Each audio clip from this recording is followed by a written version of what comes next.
Hello guys, आपका अपना YouTube channel classical dance में स्वागत है। तो जैसा कि पिछले दो वीडियो में साइंस के लिए हमने पढ़ा है प्रकाश के परावर्तन के बारे में और उसके नियम के बारे में, तो अब उससे आगे हम लोग बढ़ रहे हैं। तो आज के वीडियो में हम लोग पढ़ने वाले हैं प्रतिबिंब के बारे में। प्रतिबिंब के बारे में कि आखिर प्रतिबिंब क्या है। प्रतिबिंब का मतलब हम इसे छाया भी बोल सकते हैं, इमेज भी बोल सकते हैं और चित्र भी बोल सकते हैं। तो आइए प्रतिबिंब का पहले डेफिनेशन देख लेते हैं कि प्रतिबिंब किसको कहते हैं। बहुत ही आसान चीज है गाइस, तो बस आप लोग देखते जाइए और इमेजिन करिए। इसे अभी हम थोड़ी देर में प्रैक्टिकली भी समझेंगे और इसे हम चित्र के द्वारा भी समझेंगे। बस आप लोग वीडियो को वॉच कीजिए यहाँ और अंत तक वीडियो को देखिए, और इसे हम पहले चित्र के द्वारा देखेंगे फिर प्रैक्टिकली भी देखेंगे, ताकि हमें इस चीज को रट्टा नहीं मारना पड़े, याद नहीं करना पड़े। ये हमें बस देखने से दिमाग में ऐसा बैठ जाए कि वो फिर हम कभी से भूल नहीं सके। तो प्रतिबिंब के बारे में हम कहेंगे किसी, पहले डेफिनेशन देख लेते हैं, किसी प्रकाश स्रोत से आने वाली किरण दर्पण से परावर्तन के बाद या टकराने के बाद भी बोल सकते हैं, परावर्तन के बाद जिस बिंदु पर मिलती है या मिलती हुई प्रतीत होती है, उसे प्रतिबिंब कहते हैं।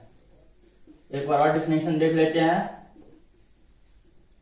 प्रतिबिंब कहते हैं, तो इसमें हमने लिखा है किसी प्रकाश स्रोत से आने वाली किरण दर्पण से परावर्तन के बाद जिस बिंदु पर मिलती है या मिलती हुई प्रतीत होती है, उसे प्रतिबिंब कहते हैं। तो आइए अब इसे हम चित्र के द्वारा देख लेते हैं। कैसे? तो मान लेते हैं यह एक क्या है, समतल दर्पण है। समतल दर्पण का आप लोग नाम सुने होंगे। इसका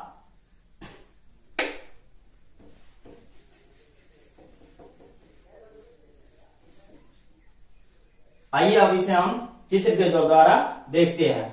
तो इसके लिए हमें एक समतल दर्पण यहां ले लेते हैं। समतल दर्पण का नाम आप लोग सुने होंगे कि जिससे हम लोग ऐनक भी बोलते हैं, कांच जिसमें हम लोग अपना चेहरा देखते हैं या किसी वस्तु, जैसे वाहनों सबके दाएं बाएं जो लगा होता है उसे हम, लेकिन वो सब दूसरे टाइप का दर्पण होता है। या हमें बस सिंपल या समतल दर्पण लेना होगा, इसे हम कह देंगे समतल दर्पण। अब देखिए यहाँ पे यह हो गया समतल दर्पण। इसका जो ये डॉट ऐसा हम जो लाइन खींचे है, इसका मतलब हुआ ये पीछे से कलई किया हुआ है। कलई का मतलब होता है पीछे से इसका रंगा हुआ भाग है। अब ये कैसा होता है, आइए हम लोग देखते हैं इसे प्रैक्टिकली। जैसे कि ये एक मिरर है, ये एक मिरर है, दर्पण है, जिसे हम अपना चेहरा देखते हैं। और इसके पीछे हम जब उलटते हैं तो यहाँ देख रहे हैं कि ये ब्राउन कलर का इस पे क्या है, कलर किया हुआ है।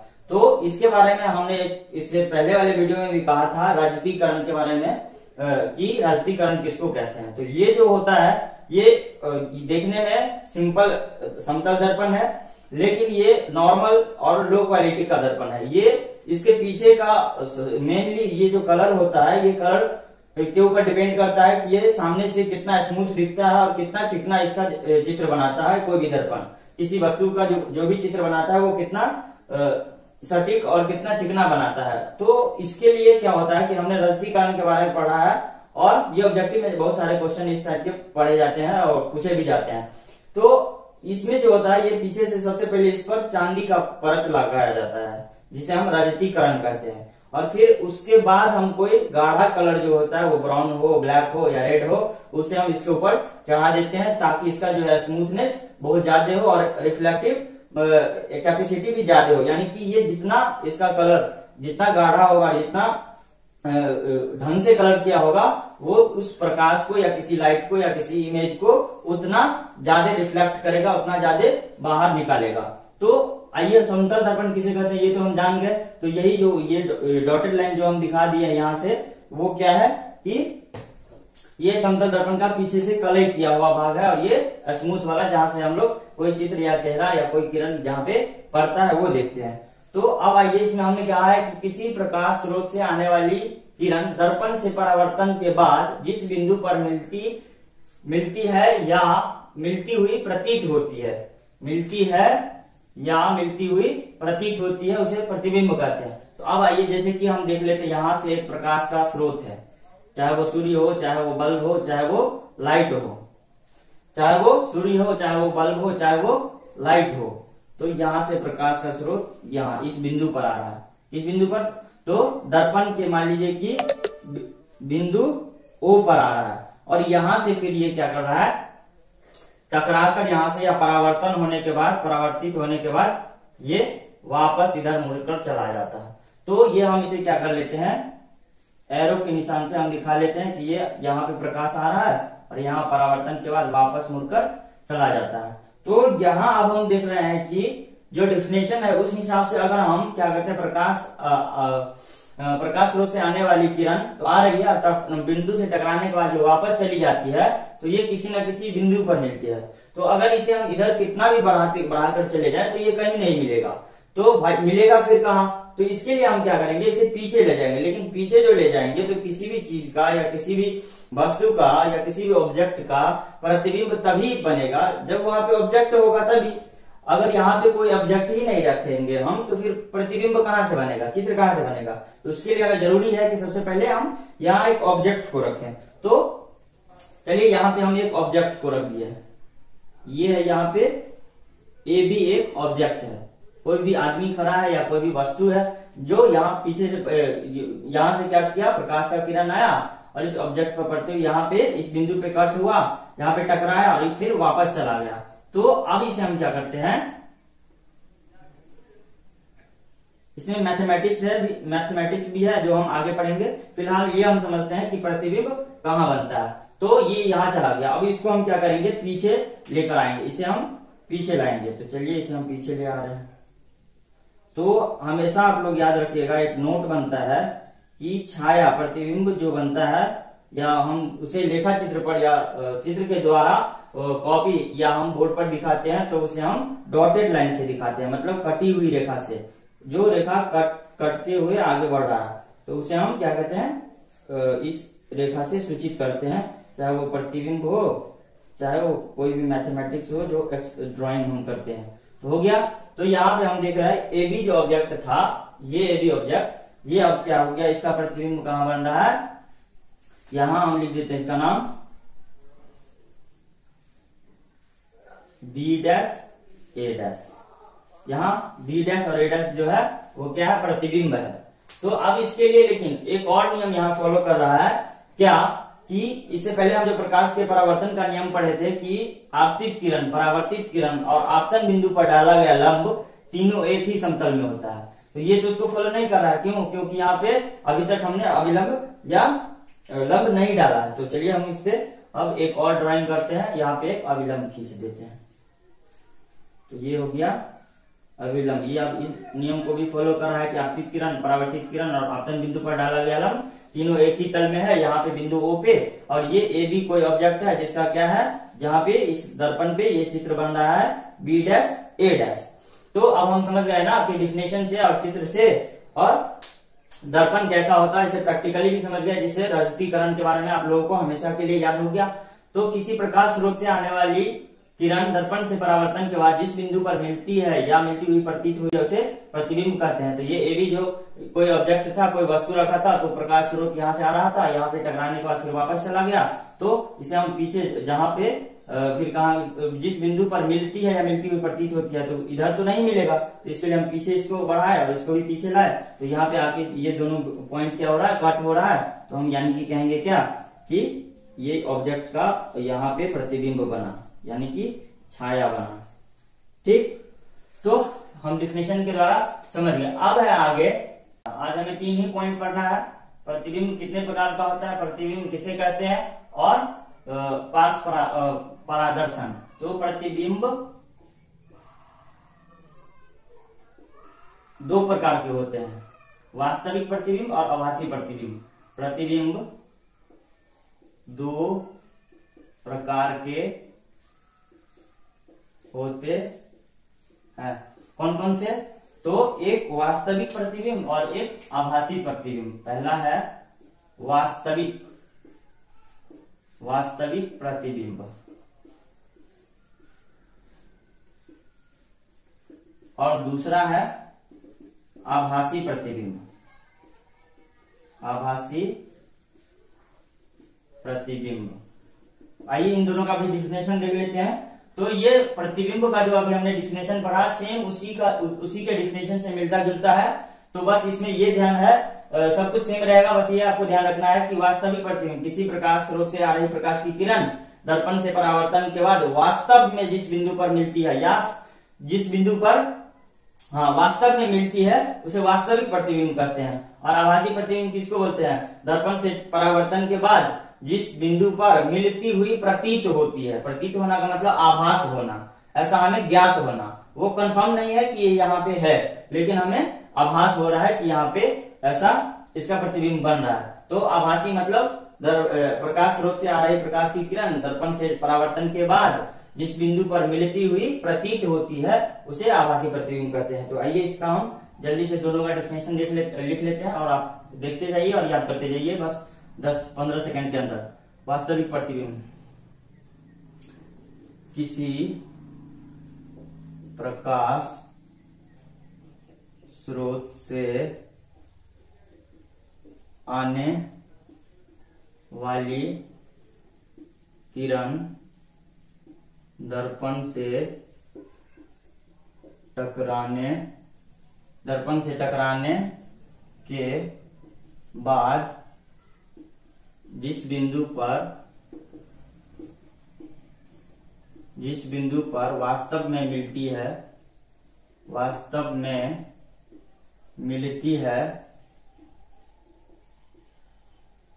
मिलती है उसे वास्तविक प्रतिबिंब कहते हैं। उसे वास्तविक प्रतिबिंब कहते हैं। अब ठीक इसी का अपोजिट हो गया कि आभासी प्रतिबिंब किसको कहते हैं? वास्तव में नहीं मिलती है, या इसे कहते हैं मिलती हुई प्रतीत होती है। तो आइए हम इसे लिख देते हैं। तो इसे हम प्रतिबिंब का जो डिफिनेशन लिखाए थे उसी का कॉम्बिनेशन यहाँ पे लिख देते हैं, सेम टू सेम, ताकि हमें याद रखने में आसानी होगा। तो लिखते हैं, फिर यहाँ वही होगा, किसी प्रकाश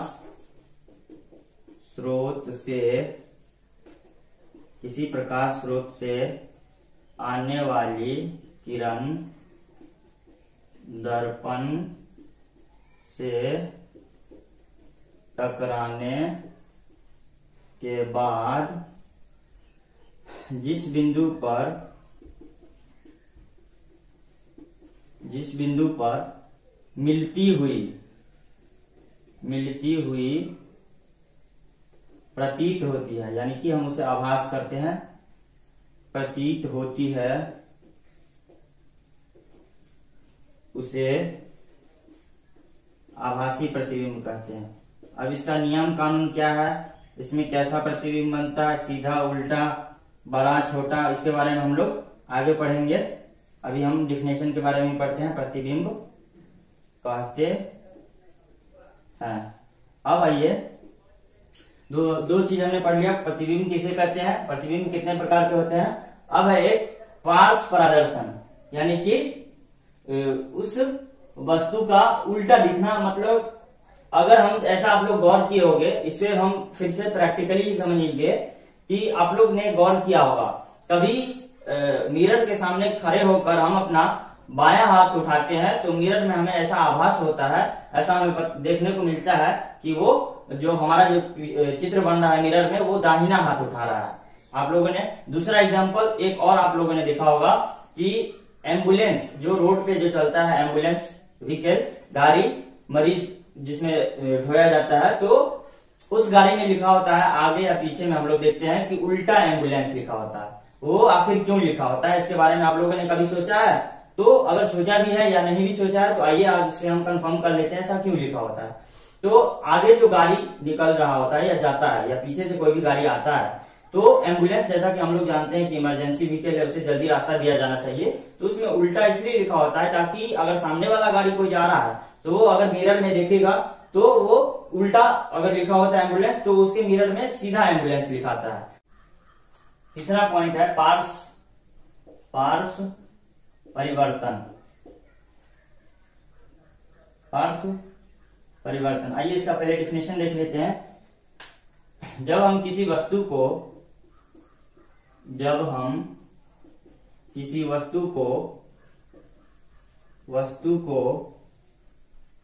समतल दर्पण में देखते हैं, समतल दर्पण में देखते हैं, जब हम किसी वस्तु को समतल दर्पण में देखते हैं तो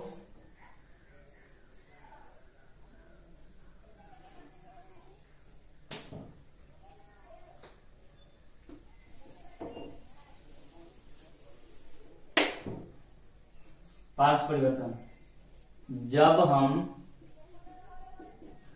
किसी समतल, या सीधे लिखे जब हम किसी दर्पण के सामने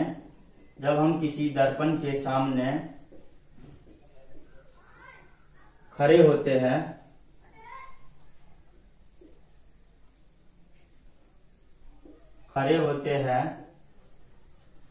और अपना दायां हाथ हिलाते हैं तो दर्पण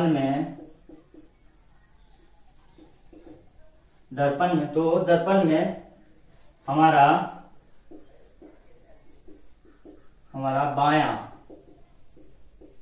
बायां हाथ हिलता हुआ आभास होता है या प्रतीत होता है, आभास होता है। इस परिस्थिति को, ये जो दाएं हाथ अगर हिलाते हैं तो वो बायां हिलता है, या हम किसी अक्षर को अगर हम दर्पण में देखते हैं तो वो अक्षर हमें दर्पण में उल्टा दिखता है, तो उसे हम क्या कहते हैं, आभास होता है। इस घटना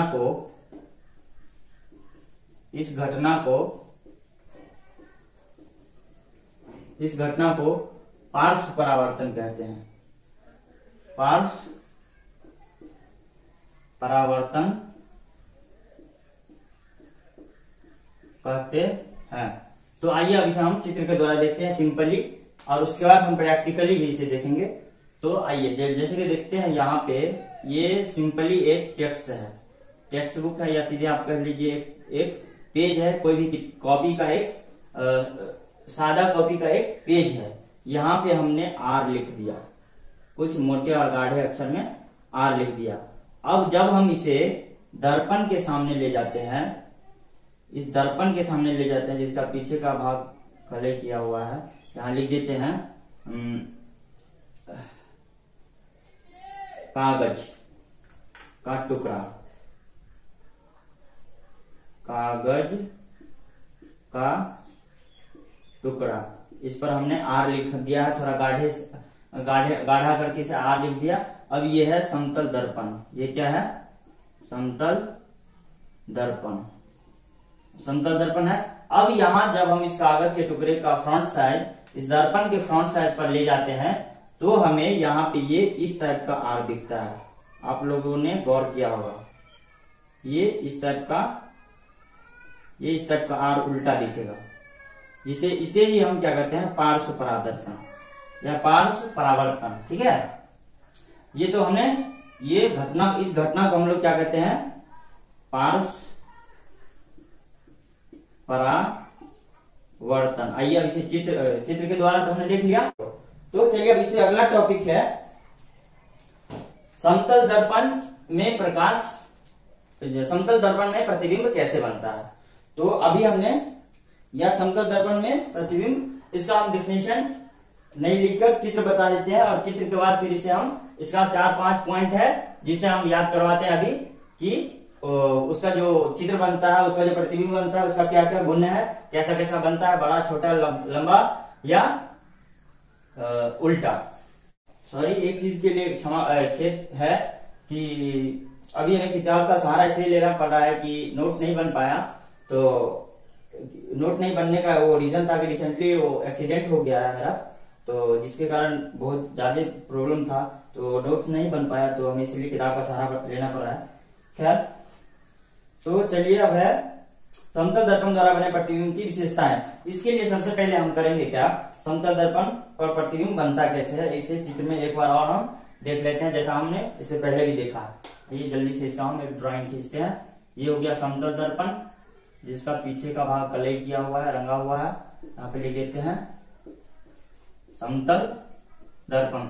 और गाइस ये चीज, ये फर्स्ट यानी कि स्टेज है ड्राइंग का। इसके बाद बहुत सारा ड्राइंग है जिस पर बहुत सारे न्यूमेरिकल सवाल है, और इस न्यूमेरिकल से क्या है कि ऑब्जेक्टिव बहुत सारे क्वेश्चन पूछे जाते हैं। तो आप लोग इसे समझकर अगर बनाइएगा तब तो 100% है कि ऑब्जेक्टिव सही होगा।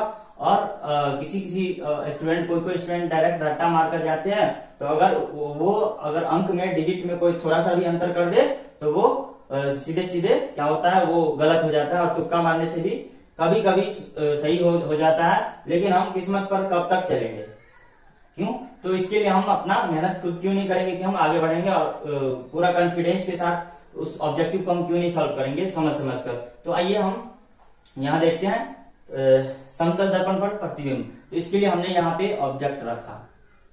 चलिए, ये ऑब्जेक्ट है, ये ए बी ऑब्जेक्ट है, ठीक। अब ए बी ऑब्जेक्ट है, तो यहां से प्रकाश का एक स्रोत है जो इस दर्पण पे आ रहा है, ठीक है। ये दर्पण ओ बिंदु पर टकरा रहा है या परावर्तित होकर यहाँ से वापस मुड़कर क्या होता है, ये वापस चला जाता है। ये इधर से प्रकाश का किरण आया, इधर परावर्तित होने के बाद वापस चला गया। तो अब इसका हम जो ड्राइंग करेंगे वो आइए देखते हैं कैसे होगा। आप लोगों ने अभी देखा है, बस थोड़ी देर के लिए और एक बार देख लेते हैं कंफर्मेशन के लिए, जो हमेशा के लिए याद हो जाएगा। तो इसके पीछे एक ड्राइंग ऐसे खींचेंगे डॉटेड लाइन से, और इसको क्या करेंगे, ये इस तरह से इसको आगे बढ़ाएंगे। तो यहाँ पे हम देखते हैं इस तरह से आगे बढ़ाने पर ये इस बिंदु पर यहाँ आके कट रहा है। तो और यहाँ पे हम एक क्या करेंगे, लंब खींच देंगे, दर्पण पर एक लंब खींचेंगे, ठीक है। ये हो गया 90 डिग्री। और ये एंगल जो है, इसके बारे में हमें आगे पढ़ना है, स्नेल के नियम के बारे में, जो बहुत इंपोर्टेंट है, वेरी वेरी इंपोर्टेंट है। एग्जाम्स में उससे कोई ना कोई ऑब्जेक्टिव या 2 नंबर का पूछता है हर साल।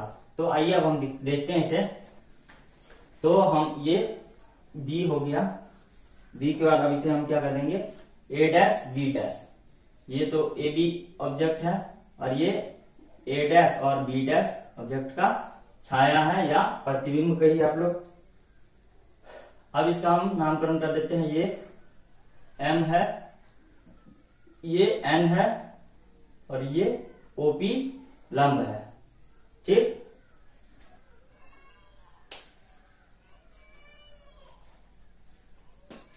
अब देखिए समतल द्वारा बने प्रतिबिंब की विशेषता है। इसका विशेषता है प्रतिबिंब दर्पण के पीछे बनता है, ठीक। क्यों बनता है, कैसे बनता है, अभी हम बताने वाले हैं। प्रतिबिंब का आकार वस्तु के आकार के बराबर होता है। प्रतिबिंब वस्तु की अपेक्षा सीधा बनता है। प्रतिबिंब पार्श्विक रूप से उल्टा होता है। प्रतिबिंब आभासी होता है, अतः हम इसे पर्दे पर नहीं प्राप्त कर सकते। प्रतिबिंब दर्पण से उतना ही पीछे बनता है जितना वस्तु दर्पण से आगे अर्थात सामने रहता है। तो इसके लिए सबसे पहले इसमें जो लॉजिक है वो हम मैथमेटिक्स है, इसका हम क्लियर करते हैं। तो आइए इसका मैथमेटिक्स क्या है। यहाँ हमें चित्र से ही दिखने से पता चलता है कि ये ए बी जो ऑब्जेक्ट है उसका ए डैश बी डैश जो है दर्पण पर जो प्रतिबिंब बन रहा है, वो दोनों का डिस्टेंस हम देख रहे हैं यहाँ पे सेम हो रहा है। तो इस तरह से हम इसे मैथमेटिक्स में सबसे पहले हम इसे कहेंगे समतल दर्पण। इसे हम लैंग्वेज में इस तरह से लिखेंगे, यहाँ पे एक समतल दर्पण लिया और उस पर एक ए बी ऑब्जेक्ट रखा और यहाँ से एम स्रोत से आ रही प्रकाश की किरण दर्पण के ओ बिंदु पर टकराती है या परावर्तित होकर एन की तरफ वापस चली जाती है। अब हमने यहाँ पे ओपी एक लंब खींचा और यहाँ से ओ से ए डैश को मिलाने पर और मिलाया और फिर बी से ए डैश को मिलाने पर ये जो डॉटेड लाइन बना वो ए डैश और बी डैश वो क्या है, इस ऑब्जेक्ट का प्रतिबिंब बना। तो इस तरह से हम लिख सकते हैं। इसका मैथमेटिक्स क्या है ये देख लेते हैं। बस ये लास्ट पॉइंट है। अब इसके बाद आगे हम लोग कल नेक्स्ट वीडियो में पढ़ेंगे। तो आइए देखते हैं इसका। इस तरह से हम इसे लैंग्वेज में लिखेंगे। यहाँ एक समतल दर्पण,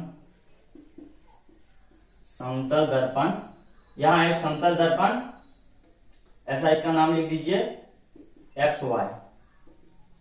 यहाँ एक समतल दर्पण एक्स वाई है। ए बी एक ऑब्जेक्ट है। ऑब्जेक्ट का मतलब वस्तु कह दीजिए। ए बी एक वस्तु है। एम स्रोत से प्रकाश की किरण आकर दर्पण के ओ बिंदु पर टकराती है और एन की तरफ वापस मुड़ जाती है। ठीक है। अब इसे हम लिखेंगे तथा, और क्या हमने किया इसमें, ओपी लंब डाला है। किस पे? ओपी लंब डाला गया है एक्स और वाई पे। एक्स और वाई दर्पण पे ओपी लंब डाला है। अब इसके बाद आगे आइए ओ ए डैश, फिर लिखेंगे फिर ओ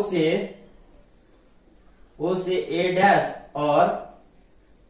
और बी से या बी डैश से ए डैश को मिलाने पर हमें क्या पता आ रहा है, क्या हो रहा है कि ए बी बराबर आ रहा है ए डैश बी डैश। तो यानी कि हम ये समझ लेंगे कि, और यहां हम ये भी एक और ड्राइंग करते हैं कि ये जो लंब डाला, इस लंब को हम आगे इस तरह से अगर बढ़ाएंगे तो हम यहां देखते हैं, यहां ऑब्जेक्ट से इस लंब की दूरी और यहां इस प्रतिबिंब से इस लंब की दूरी हमें देखने में सेम लग रहा है, क्योंकि ए बी और वो पी क्यू जो है वो क्या है, पैरेलल है। यहां पे हम लिखेंगे एक और चीज की, यहां जो हमने ए बी और बराबर ए डैश बी डैश लिखा है, तो यहां एक चीज और लिखेंगे कि बीओ, यहां बीओ जो है, ये जो दूरी है, ये दर्पण की दूरी और प्रतिबिंब वस्तु की दूरी और प्रतिबिंब की दूरी दोनों सेम है। यहां पे हम लिखेंगे, अतः इस ड्राइंग के अनुसार हम लिखेंगे, इस संरचना के अनुसार यहां अतः नहीं लिखेंगे, यहां चूंकि ए बी जो है वो क्या है, पैरेलल है किसके, ओपी के। तो इसीलिए हम लिखेंगे अतः, या इसीलिए ए बी और यानी कि वस्तु की दूरी, लिखेंगे वस्तु की दूरी बराबर है क्या, प्रतिबिंब की दूरी,